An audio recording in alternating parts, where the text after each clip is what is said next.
আসলে মেয়ের জামাই আমার প্রতি দুর্বল। সে আমাকে চায়।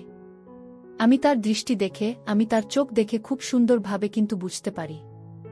আসলে তার এই বয়সটা আমি অনেক আগেই পার করে এসেছি, তো এই জন্য আমি খুব বুঝি। আসলে আমার মেয়ের জামাই, সে আমার মেয়েকে যতটা না ভালোবাসে তার চাইতে বেশি আমাকে ভালোবাসে। আর বাংলাদেশ এবং ইন্ডিয়া, আপনি পৃথিবীর যে কোনো দেশের বলেন, আসলে বউয়ের চাইতে শাশুড়ির প্রতি একটু দরদ আছে বা একটু ভালোবাসে, এইরকম অনেক জামাই কিন্তু আছে। বা এরকম অসংখ্য পুরুষ কিন্তু আছে যে তারা আসলে বউয়ের চাইতে তাদের শাশুড়ির দিকেই নজরটা বেশি দেয়া। কারণ অনেক শাশুড়ি আছে দেখা যাচ্ছে ইয়ং, হ্যাঁ, শাশুড়ির আসলে শরীরে মাংস বেশি বা একটু সুন্দর লাগে দেখতে। তো এইরকম অসংখ্য অসংখ্য জামাই আছে। তো বন্ধুরা, তোমরা কারা কারা শাশুড়িকে পছন্দ করো, আজকের ভিডিওটা শুধুমাত্র তাদের জন্য। আশা করি অনেক বেশি ভালো আছো। কি বন্ধুরা, কি অবস্থা তোমাদের, কেমন আছো তোমরা? আশা করি তোমরা অনেক বেশি ভালো আছো। তোমাদের দোয়ায় এবং ভালোবাসায় আল্লাহর রহমতে আমিও অনেক বেশি ভালো আছি। তো বন্ধুরা, আজকে তোমাদের জন্য আমার জীবনের ঘটে যাওয়া একটি নতুন গল্প নিয়ে আসলাম। হ্যাঁ, ঠিক এমন ঘটনাই ঘটেছে আমার সঙ্গে। আজকে তোমরা তো চেয়েছিলে, যে অনেকেই কমেন্ট করেছিলে যে আসলে জামাই শাশুড়ির প্রথম পার্টটা তোমাদের জন্য নিয়ে আসছিলাম। তখন তোমরা অনেকেই কিন্তু এই পার্টটা অনেক বেশি পছন্দ করেছিলে। তোমরা আমাকে বলেছিলে দ্বিতীয় পার্টটা যেন আমি নিয়ে আসি। তাই আমি তোমাদের কথামতো আমি দ্বিতীয় পার্টটাও নিয়ে এসেছি। আচ্ছা, আমার নাম হচ্ছে রূপালী, আর আমার মেয়ের নাম হচ্ছে সোনালী। এটা তো তোমরা সবাই জানো। আমার মেয়ের জামাই, সে কিন্তু একটু ভদ্র, ইনোসেন্ট, এরকম একটা মানুষ। তো আসলে আমি ইদানিং লক্ষ্য করতেছি, আমার হাজব্যান্ড যেহেতু দেশের বাইরে থাকে, বিদেশে থাকে, তো এদিকে বাড়িতে আমি একাকাই থাকি। আসলে বলতে গেলে আমার অভ্যস্ত হয়ে গেছে, একা একা থাকতে থাকতে না এখন আমার অভ্যাস হয়ে গেছে। আসলে প্রবাসীর যারা স্ত্রী আছে তারা আসলে জানে যে আসলে একা থাকা কতটা কঠিন বা কতটা কষ্টকর। আসলে একা কিন্তু একটা মানুষ বাঁচতে পারে না, তাদের কিন্তু অনেক কষ্ট হয়। কিন্তু তারপরেও কোনো কিছু করার নেই। আমাকে যে একাকাই বাঁচতে হবে, একাকাই থাকতে হবে, কারণ এছাড়া আমার আর কোনো উপায় নেই। তো বন্ধুরা, আমার মেয়ের জামাই ঠিক আছে? ও আসলে ইদানিং আমার দিকে খুব বেশি লক্ষ্য করতেছে। খুব বেশি বলতে, সে আমার জন্য একেবারে পাগল। আমি গোসলে গেলে সে আমার দিকে ড্যাব ড্যাব করে তাকিয়ে থাকে। আমি রান্নাঘরে গেলে সেখানে তো আসলে রান্নাঘরে অনেক গরম, আপনারা তো বুঝেন, তাই না? রান্নাঘরে মেয়েরা কিন্তু কাপড় চোপড় খুব একটা বেশি ভারী কাপড় চোপড় পরে না, খুব হালকা পাতলা সুতির কাপড় চোপড় পরে। আর এই কাপড় চোপড়ে কিন্তু সমস্ত কিছুই দেখা যায়। আর এই সুযোগটাই নিয়েছে আমার মেয়ের জামাই। সে আমার দিকে মাঝে মধ্যেই তাকিয়ে থাকত। তো ইদানিং আমার বাড়িতে বেড়াতে এসেছে মেয়ে এবং মেয়ের জামাই। আর মেয়ে বাড়িতে আসলে কি হয়, আসলে তার পুরনো যে সমস্ত স্কুল বা কলেজের বান্ধবীরা থাকে বা তাদের চাচাতো মামাতো বোন থাকে, তাদের সঙ্গে চলে যায় আড্ডা মারতে বা একটু বেড়াতে ঘুরতে। আর ঠিক এই সময়টাই কাজে লাগায় আমার মেয়ের জামাইটা। সে একদিন রাতে আমার কাছে এসে আমাকে আমার চুলে ধরতেছে, আমার শরীরে ধরতেছে এবং আমাকে কানে কানে ফিসফিস করে বলতেছে, কি যেন বলতেছে। তখন আমি হঠাৎ করে ঘুম থেকে উঠে বসলাম। দেখি, এ মনিরুল, আমার জামাই মনিরুল। তখন আমি মনিরুলকে বললাম, কি ব্যাপার মনিরুল, তুমি এত রাতে এখানে? তোমার বউ কি ঘুমাচ্ছে না? সে বলতেছে, আরে শাশুড়ি মা, আপনি এত সুন্দর একটা মানুষ, এত স্বাস্থ্যবান, আর আপনাকে দেখলে তো মনে হয় আল্লাহ নিজে হাতে আপনাকে সৃষ্টি করেছে। আর আপনি ওইরকম একটা মেয়ে আমাকে ধরিয়ে দিলেন যে একেবারেই রোমান্টিক না, একটু কেমন যেন। আসলে আপনার মেয়ে মুড বলতে কোনো কিছু নেই। ও আমাকে একটু ভালোভাবে বুঝেও না। আসলে আমার তো পছন্দ আপনাকে শাশুড়ি মা, সেই কবে থেকে, বিয়ের আগে থেকে। আমি আমার জামাইকে বললাম, জামাই, এইটা তুমি কি বলতেছ? এইটা কোনো কথা রে বাবা? আরে আমি তোমার শাশুড়ি, তোমার মায়ের সমতুল্য। তুমি কি আমার সঙ্গে এইটা বলতে পারো? সে আমাকে বলতেছে, আপনি আমার মায়ের সমতুল্য হতে পারেন, কিন্তু আপনার বয়স ওইরকম একটা বোঝা যায় না। আর আপনাকে দেখতে ভারী মিষ্টি লাগে। আর এরকম আপনার মতো মানুষ তো খুঁজে পাওয়া যায় না। আরে আপনাকে দেখলে যে কোনো পুরুষেরই অবস্থা একেবারে খারাপ হয়ে যাবে। শাশুড়ি মা, আমি এত কিছু বুঝতে চাই না, আমি এত কিছু জানতে চাই না। দেখেন না, আপনি এইভাবে আর কতদিন একা একা থাকবেন? 2 দিনের দুনিয়া মরে গেলেও তো সব শেষ। আর তাছাড়া শ্বশুর আব্বাও তো বিদেশে থাকে, এভাবে আর কতদিন একা একা নিজের জীবনটা নষ্ট করে দিবেন বলেন তো? আর আমি আপনার জামাই, আপনি আমাকে বিশ্বাস করতে পারেন। আমাকে আপনি ভরসা করতে পারেন। আমি আপনার সঙ্গে বিশ্বাসঘাতকতা করব না। আপনাকে আমি কথা দিলাম, আপনাকে আমি শান্তি দিব, তৃপ্তি দিব, মজা দিব। আপনার যেইভাবে ভালো লাগে আমি আপনাকে সেইভাবেই দিব। আপনার কথা মতো আমি সেইভাবেই চলব। আপনার উপরে আমি কোনো কিছু বলবো না। মানে আমার জামাই আমার সঙ্গে এমনভাবে কথাগুলো বলতেছে, মনে হচ্ছে ও আমার নিজের মেয়ের জামাই না, আমার জামাই। আমাকে এতটা গাইড করতেছে, আমার এতটা খেয়াল রাখতেছে। সত্যি তো, আজকাল তো এরকম মানুষ খুব একটা বেশি খুঁজে পাওয়া যায় না। এরকম ভালোবাসা দেখাচ্ছে। ছেলেটা কিন্তু অসাধারণ। আমি ওর কথার প্রেমে, ওর ভালোবাসার প্রেমে সবকিছু বলতে গেলে। তো বন্ধুরা, আমি মনিরুলকে আর কোনো কিছু না ভেবে আমি ওকে বললাম, দেখো মনিরুল, এত রাতে তোমার আমার রুমে আসাটা ঠিক হয় নাই। যাও রুমে যাও, সোনালি যে কোনো সময় ঘুম থেকে উঠে যেতে পারে। আর ও উঠে যখন দেখবে ওর পাশে তুমি নেই, তখন কিন্তু ও সন্দেহ করতে পারে। তুমি তাড়াতাড়ি ওর রুমে যাও। আর এভাবে রাত বিরাতে আমার রুমে তুমি আসবে না। দেখো, আমার একটা প্রাইভেসি আছে। এই কথা বলে আমি ওকে ওর রুমে পাঠিয়ে দিলাম। পরের দিন সকালবেলা আমার মেয়ে ওর বান্ধবীদের সঙ্গে একটু মনে হয় কোথাও গেছে, ঠিক আছে? ওদের এক বান্ধবীর আবার জন্মদিন। তো আমি বললাম জামাইকে সঙ্গে করে নিয়ে যেতে। তো সোনালি বলতেছে, না, যেহেতু ওরা 4-5 জন বান্ধবী মিলে একসঙ্গে যাবে, তো সেখানে মনিরুলকে আসলে নিয়ে যাওয়াটা তাদের হচ্ছে না, কারণ তারা বান্ধবী যাবে, তো এজন্য সেখানে আর কোনো পুরুষ মানুষ নিতে চাচ্ছে না। এজন্য মনিরুল বাসায় থাকবে। তো মনিরুল সকালবেলা 10টার সময় আমি আসলে রুটি বানাচ্ছিলাম, তখন নাস্তা বানাচ্ছিলাম। মনিরুল সকালবেলা 10টার সময় আমাকে রান্নাঘরে এসেই আমাকে পেছন থেকে এসে জড়িয়ে ধরল। কোনো কিছু না বলে সে আমাকে পেছন থেকে এসেই জড়িয়ে ধরল এবং আমাকে জড়িয়ে ধরে বলতেছে, কি মাই ডার্লিং, কেমন আছো? কালকে রাতে তো আমাকে খুব গান দিলে। হ্যাঁ ডার্লিং, দেখেছ তোমার মেয়ে তো সকালবেলা ঘুম থেকে উঠেই চলে গেছে।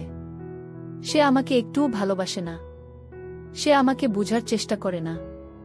আমি মনিরুলকে বুঝানোর চেষ্টা করলাম, আরে অল্প বয়স্ত জামাই, দেখবে সব ঠিক হয়ে গেছে। সে আমাকে বলতেছে, শাশুড়ি মা, আপনার শরীর এত গরম কেন? আপনি তো একদম হট হয়ে আছেন। বুঝেছি, শ্বশুর আব্বা নেই তো এই জন্য আপনি এত বেশি হট হয়ে আছেন। সমস্যা নাই, আমি কিন্তু কুলিং, আমি আপনাকে ঠান্ডা করে দিব। আমি তাকে বললাম, দূর জামাই, এসব বাদ দেও তো। আমি রান্নাঘরে আছি, আগুনে নাস্তা বানাচ্ছি, তে শরীর কি ঠান্ডা থাকবে নাকি গরম থাকবে? হ্যাঁ। কিন্তু সে আমাকে দুষ্টুমির ছলে আমাকে বলতেছে, না শাশুড়ি মা, আপনি যতই আগুন পানির নিচে তাকুন না কেন, আপনি কিন্তু একদম আগুন। এইটা কিন্তু মানতেই হবে। আমি বললাম, জামাই, তুমি যে কি বলো না বাবা, তোমার মতো এরকম মানে চেংরা মন বয়স আমার নেই বাবা। সে আমাকে বলতেছে, শাশুড়ি মা, একটা সুযোগ আমাকে দেন না। আপনার পেছনে কতদিন যাবত আমি পড়ে আছি। আরে আপনি যদি আপনার নিজের মেয়ের জামাইকেই বিশ্বাস না করতে পারেন, তাহলে আর কাকে বিশ্বাস করবেন? আপনি আমাকে বিশ্বাস করতে পারেন। আমি আপনার বিশ্বাসের মর্যাদা রাখব। আমি শ্বশুর আব্বা বা কাউকেই, আপনার মেয়েকেও বুঝতে দিব না। আপনি আমাকে যেইভাবে বলবেন আমি তো আপনাকে সেইভাবেই দিব। আপনার কথামতো চলব। তারপর আমি ভেবে দেখলাম, সত্যিই তো জামাই তো দেখতে অনেক লম্বা, হ্যান্ডসাম, এরকম একটা ছেলে তো আমি মনে মনে খুঁজছিলাম আসলে। আমার হাসব্যান্ড সে তো সৌদি আরবের একজন প্রবাসী মানুষ। 5 বছর পর একবার আসে 3 মাসের জন্য। আর 5 বছর অনেক সময়, আসলে এতদিন অপেক্ষা করা যায় নাকি? আর তাছাড়া প্রবাসীর বুড়া কি যে জ্বালা, তাদের কি যে কষ্ট, আসলে রাত হলে প্রত্যেকটা প্রবাসীর স্ত্রীর জানে যে তাদের বুকে কতটা জ্বালা, কতটা কষ্ট। ভাই, আপনার যত টাকা পয়সা থাকুক, আপনি কিন্তু একা পৃথিবীতে বাঁচতে পারবেন না। আপনার একজন পার্টনার না হলে, আপনার একজন বিশ্বস্ত সাথী না হলে, বা বিশ্বস্ত একজন লাইফ পার্টনার না থাকলে না, আপনি পৃথিবীতে বাঁচতে পারবেন না। তো আসলে আমি একজন ছেলে খুঁজতেছিলাম যে 20 বছর থেকে 30 বছর, কিন্তু মনের মতো কাউকে পাচ্ছিলাম না। আর এই বয়সে এসে কার কাছেই বা বলবো? কারণ দেখা যাচ্ছে এখনকার চেংরা পোলাপানরা একটু দুষ্টু প্রকৃতির হয়। মোবাইল আছে হাতে, কোনো সময় ভিডিও বা ছবি ধারণ করে, কখন আবার ব্ল্যাকমেল করে। দেখা যায় জামাই থাকে বিদেশে, আবার বলতে পারে যে এই মুহূর্তে 1 লাখ টাকা না দিলে আমি আপনার হাসব্যান্ডের কাছে সব কিছু বলে দেব, পাচার করে দেব। হ্যাঁ, এরকম হয়, কিন্তু অনেক ছেলে মেয়ে আছে কিন্তু এরকম করে। তো দেখা যায় এই জন্য আসলে ভয়ে কারো কাছে বলতে পারি না। আমি তো একজন হাউসওয়াইফ, সারাক্ষণ মনে করেন যে বাসার ভিতরে থাকি। ওরকম বাইরের মানুষের সঙ্গে আমার চলাফেরা হয় না, কারো কাছে মনের কথাগুলো বলতেও পারি না। তো এমনি আমাকে যারা আসলে ডেকে সবাই আমাকে পছন্দ করে, কারণ আমি তো দেখতে শুনতে ভালো, বেশ মিষ্টি। এই মানে যে পুরুষ দেখে তাদের চোখ কিন্তু আমার দিকে আটকাবে। তো তোমাদের কাছে কেমন লাগে আমাকে অবশ্যই তোমরা কমেন্ট করে জানাবেন। তো আমি চিন্তা করলাম, না আসলে সোনালির বাবা কবে বিদেশ থেকে আসবে, আর এতদিন এই নিজের জীবনটাকে কতদিন বা আটকে রাখব। এভাবে তো একটা মানুষের জীবন হতে পারে না, কারণ এভাবে তো আসলে জীবন হয় না। 5 বছর পরে আসবে 3 মাসের জন্য, এই 3 মাসে আমার কি হবে? তখন আমি চিন্তা করলাম, যেহেতু আমার মেয়ের জামাই আর আমাকে সে পছন্দ করে, সে নিজে থেকে আমাকে বলছে, আমার পিছন পিছন ঘুরঘুর করছে, না তাকে একটা সুযোগ দেওয়া উচিত আসে। আর যেহেতু বলছে তার শ্বশুরের কাছে, মেয়ের কাছেও বলবে না, আচ্ছা একটা সুযোগ দিয়ে দেখে সে কেমন পারফরম্যান্স করে বা সে কেমন সময়টা কাজে লাগায়। তখন আমি জামাইকে বললাম, ঠিক আছে জামাই, তোমাকে একটা সুযোগ দিতে পারি, তবে তোমাকে যদি আমি একটা সুযোগ দেই, তুমি কি করবে আমার সঙ্গে আগে শুনি। সে আমাকে বলছে, শাশুড়ি আম্মা, আপনার অনুমতি ছাড়া আমি কোনো কিছু করব না। আপনি যদি আমাকে অনুমতি দেন, আপনাকে আমি এত ভালোবাসা দিব, এই ভালোবাসা দিয়ে আপনাকে আমি পৃথিবীর একদম স্বর্গে পাঠিয়ে দেব। আপনি শুধু তখন আমার পিছনে ঘুরবেন আর শুধু বলবেন, মনিরুল জামাই। এই তো, এইভাবে বাবা, তুমি এইভাবে কাজ চালিয়ে যাও, আমাকে আরও বেশি করে ভালোবাসা দাও। আপনি তখন আমাকে ভালো ভালো রান্না করে তাকে খাওয়াবেন। আরে শাশুড়ি মা, আপনি হতে পারেন আমার শাশুড়ি, কিন্তু আমি আপনাকে কখনোই শাশুড়ির চোখে দেখি না। আরে আপনার মেয়েকে আমি যতটুকু ভালোবাসি তার চাইতে বেশি ভালোবাসি আপনাকে। আর তাছাড়া আপনার মতো একজন সুন্দরী মেয়েকে কেন ভালোবাসবে? আমার শ্বশুর একজন প্রবাসী মানুষ, বিদেশি মানুষ। আসলে আমার অনেক কষ্ট হয়, আপনার মতো এরকম একজন সুন্দরী মানুষ একা একা থাকেন। কতটা কষ্ট করেন আপনি। আসলে পেটের দায়ে তো মানুষকে কত কিছু করতে হয়। শাশুড়ি আম্মা, আপনি আমাকে বিশ্বাস করতে পারেন। তখন আমি ভেবে দেখলাম, না হে, আমার মেয়ের জামাই আমাকে এত করে বলছে, ওকে একটা সুযোগ দিয়ে দেখে কেমন করে। আর তাছাড়া আমার মেয়েও আমাকে অনেকদিন বলেছে, আমাকে মেয়ে আমাকে বান্ধবী মতোই দেখে। তো আমাকে অনেকদিন মেয়ে বলছে যে আসলে আম্মা, আপনার জামাই আসলে আমাকে এত জোরে জোরে দেয় বা এত জোরে ভালোবাসা দেয়, আমি আসলে নিতে পারি না, অনেক কষ্ট হয়। তাছাড়া আমার মেয়েটাকে বিয়ে দিয়েছি অল্প বয়সে, তো ওর আসলে এখনো একটু মানে ওই রকম বোঝে না। সে বোঝে না, ঠিক আছে। তো জামাই যেহেতু ইয়াং বয়সের বা একটু মানে ভালোই জানে, জামাইকে একটা সুযোগ দেওয়ার দরকার। তখন আমি জামাইকে বললাম, জামাই তুমি কেমন পারফরম্যান্স করতে পারো, আজকে দেখে নেব, ঠিক আছে? শাশুড়ির পিছনে তো খুব ঘুরতেছ, আজকে দেখব জামাই কত পারো তুমি। যদি না পারো তখন কিন্তু তোমার খবর আছে, এই মুখ নিয়ে তুমি আমার সামনে আর আসবে না, ঠিক আছে? সে আমাকে বলছে, আরে শাশুড়ি আম্মা, আপনি শুধু আমাকে একটা সুযোগ দিয়ে দেখেন, আজকে রাতেই আপনার সবকিছু আমি একদম বুঝিয়ে দিব। আজকের পর থেকে আপনার মুখে শুধু আমার নামেই থাকবে। আমিও জামাইকে বললাম, আচ্ছা তাই নাকি, তুমি এত বড় মাপের খেলোয়াড়, তোমার শ্বশুরই আমার কাছে কিন্তু হার মানে, বুঝেছ? সে আমাকে বলছে, আরে শ্বশুর তো বিদেশে থাকে, বিদেশে থেকে ওয়াশরুমে গিয়ে গিটার বাজিয়ে আপনার কথা মনে করে সব কিছু শেষ করে ফেলেছে, আপনি আমাকে শ্বশুরের সঙ্গে তুলনা দেবেন না। আমি জামাইকে বললাম, ও আচ্ছা তাই নাকি, তুমি এত বড় মাপের খেলোয়াড়, আচ্ছা ঠিক আছে, দেখব, রাতেই দেখা হবে তোমার সঙ্গে। তখন জামাইকে নাস্তা দিয়ে আমি চলে গেলাম আমার রুমে, গিয়ে গোসল করে ফ্রেশ হয়ে আবার দুপুরের জন্য খাবার দাবার বানিয়ে রাতে ডিনার করলাম। তো রাতে ডিনারে 10টার সময় আমাকে ফোন দিচ্ছে, দিয়ে বলছে ওর বান্ধবীরা সবাই নাকি একটু পিকনিকে গেছে, ওরা অনেক দিন ওকে পেতে, অনেক দিন পরে আজকে নাকি ওকে ছাড়বে না, কালকে সকালে আসবে। আমি মেয়েকে বললাম, ঠিক আছে, তুমি অনেক দিন পরে বাসায় এসেছ, এসে যখন বান্ধবীদের কাছে চলে গেছে, আচ্ছা ঠিক আছে, তুমি আরও 2-1 দিন থেকে আসো। আমি তাকে এই কথা বললাম। তো মেয়ে বলতাছে, আচ্ছা ঠিক আছে আম্মু, তাহলে ভালো থেকো আর মনিরুলের খেয়াল রেখো। এই কথা বলে আমার মেয়ে ফোনটা রেখে দিল। তারপর মনিরুল আমাকে বলছে, আম্মু তাহলে তো ভালোই হলো, আপনার মেয়েও আসবে না, আমরা এই 2টা দিন একটু রিল্যাক্স করে থাকতে পারব। আমি বললাম, ঠিক আছে, এটা তোমার একটা স্বপ্ন ছিল, তোমার জন্যই ভালো হলো, দেখি তুমি কেমন কাজে লাগাতে পারো। রাত যখন 10টা মনিরুল ঠিক তখন আমার কাছে ও আমার জন্য একটা লাল শাড়ি নিয়ে আসছে। সঙ্গে একটা বেগুনি কালারের একটা ব্রাউ নিয়ে আসছে, আবার একটা লেডিস পারফিউম নিয়ে আসছে। এটা দিয়ে আমাকে বলতেছে, শাশুড়ি মা আমার সঙ্গে আজকে এটা পরবেন এবং এই পারফিউমটা দিবেন।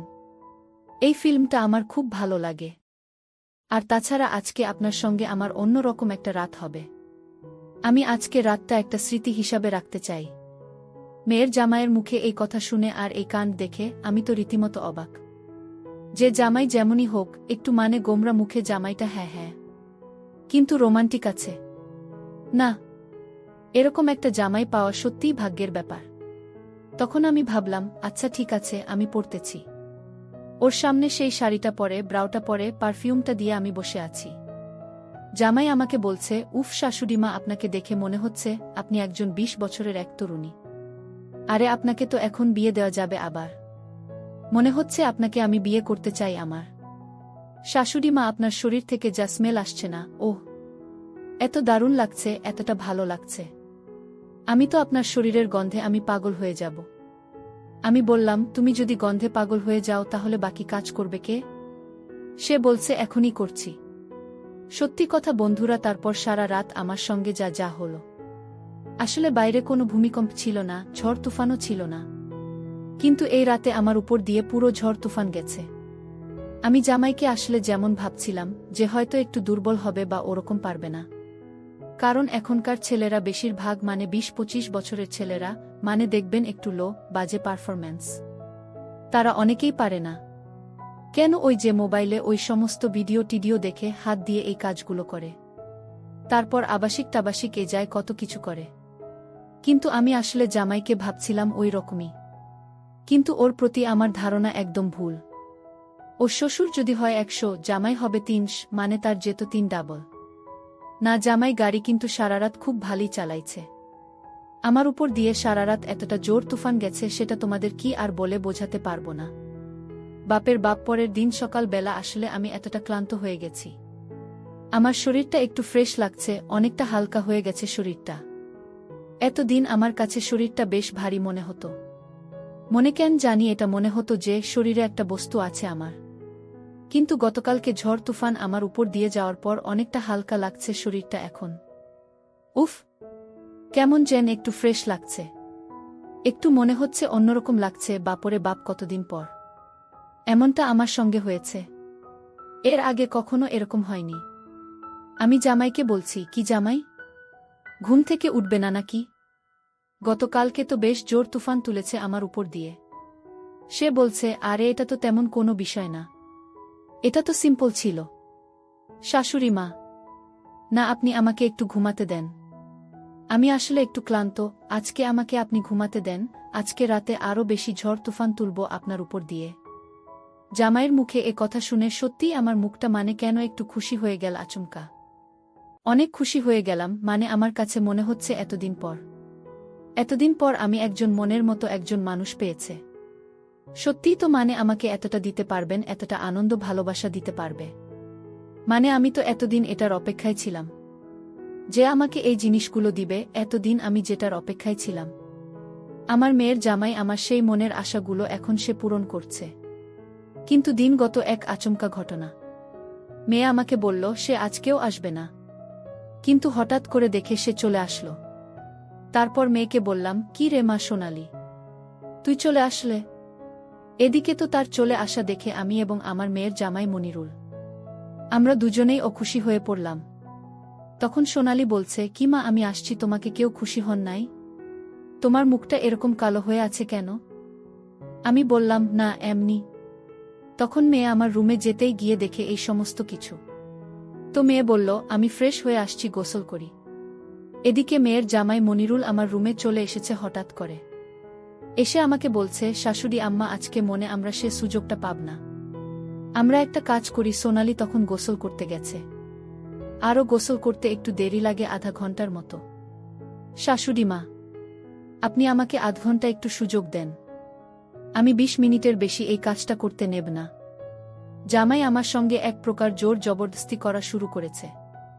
আমি জামাইকে বলছি, আরে না না জামাই, তুমি এটা কি করছো? আরে শালা যে কোনো সময় চলে আসবে, তো গোসল করতে গেছে। জামাই বলছে, শাশুড়ি আম্মা প্লিজ কোনো কিছু কথাবার্তা বলবেন না। ঠিক আছে, আমি কাজটা করে আমি চলে যাব। জামাই আমার সঙ্গে এক প্রকার বেশ জোর জবরদস্তি করা শুরু করল। জামাই কি আমি আর কোনো রকমভাবে আটকাতে পারলাম না। যতই হোক একটা নারী, যতই শক্তিশালী হোক, কারণ সে কিন্তু পুরুষের সঙ্গে পারবে না পাল্লা দিয়ে। তো এক প্রকার আমি আর পারলাম না। আমি এক প্রকার লাইন ছেড়ে দিলাম। সে যা ইচ্ছে সে আমার সঙ্গে সেটাই শুরু করে দিয়েছে অলরেডি। তো এক প্রকার দেখলাম মেয়ের জামাই আমার সঙ্গে এক প্রকার জোর জবরদস্তি করে কিন্তু শুরু করে দিয়েছে। তখন আমি বললাম তাকে, কি জামাই, কি হয়েছে তোমার? একটু আস্তে। তখন জামাই বলতেছে, আরে না, আমার মেয়ে চলে আসবে। এই কথা বলতে বলতে দেখি মেয়ে ওয়াশরুম থেকে মাথা মুছতে মুছতে সে কিন্তু চলে এসেছে। আর আমাদের রুমটা খোলা, জামাই এত তাড়াহুড়া করে আমার সঙ্গে যে দরজাটা লাগাব এটা লাগানোর সুযোগ পাই নাই। মেয়ে গোসল করে এসে ডেকে আমাদের এই অবস্থা। শাশুড়ি আর জামাই আমরা একই বিছানায়।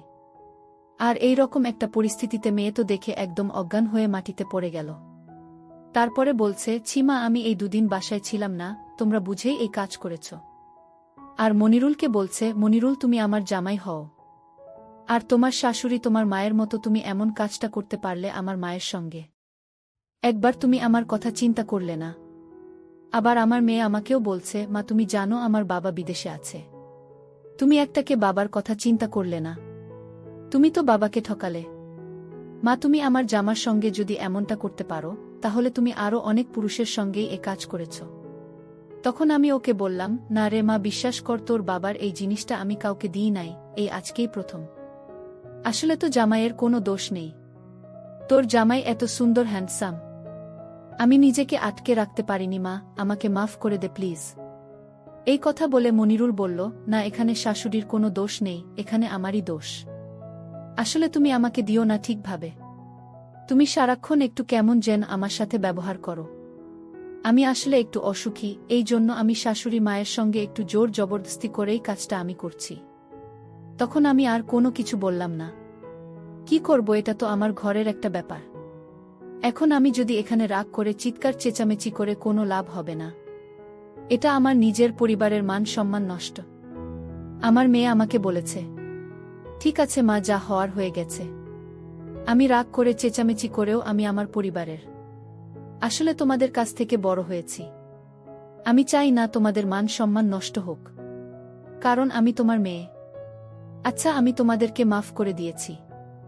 এই কথা বলার পর মনিরুল বলছে, সত্যি? তখন একটু খুশি হয়েছি।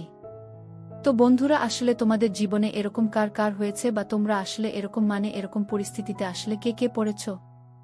আমি জানি অনেকে এরকম পরিস্থিতিতে পড়ে, আসলে বাংলাদেশে বা ইন্ডিয়াতে এরকমই অনেক মানুষ দেখেছি, যে ধরেন আসলে অনেক মেয়ে কিন্তু অল্প বয়সে বিয়ে করে, তারপর বিয়ের পর একটা বাচ্চা নিয়ে নেয়। তো দেখা যায় যে উনার মেয়ে বড় হয়ে যায়, কিন্তু মা মেয়ে কিন্তু একই, এক সমান সেম। মার্কেটে গেলে দেখবেন অনেক সময় কোনটা মা আর কোনটা মেয়ে চেনা যায় না। অনেকে মেয়েকে রেখে মায়ের প্রতি ক্রাশ খায়, এরকম কিন্তু অনেকই আছে, ঠিক আছে? তো তোমার শাশুড়ির প্রতি এখনো পর্যন্ত কে ক্রাশ খেয়েছ, বা শাশুড়িকে তোমরা তোমাদের মনের কথাগুলো বলতে পারতো না? আজকে তোমরা কমেন্ট করে তোমাদের মনের গোপন সত্য কথাগুলো বলে যাও। আর এই চ্যানেলটিতে আরও নতুন ভিডিও নিয়ে আসব, সেই পর্যন্ত ভালো থাকবে। এই চ্যানেলের সঙ্গে থাকবে, চ্যানেলটা সাবস্ক্রাইব করে দিবে, এটা তোমাদের কাছে আমার একটা রিকোয়েস্ট।